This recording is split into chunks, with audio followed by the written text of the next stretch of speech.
In this video, I'm going to show you how to know how many kilometers you have scrolled. Before we proceed, make sure you subscribe to this channel and press the bell icon to get daily tech videos. Let's get started. To do this, we're going to use a free Chrome extension called Scroll Trotter. This free extension converts pixels into miles or kilometers. Head to the web store and install it.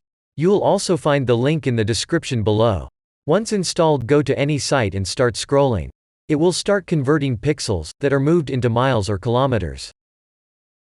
To check the results, click on the Scroll Trotters icon. It will show you the today's, this month and all-time scroll data in a neatly designed dashboard. You can also change the measure unit from miles to kilometers or vice versa.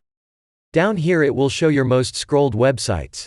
This extension also has a dark mode and light mode which will change according to your system settings. That is it, guys. This is how you can measure how many kilometers you have scrolled. If you like this video, give it a thumbs up and remember to subscribe. I love free software TV for more videos like this.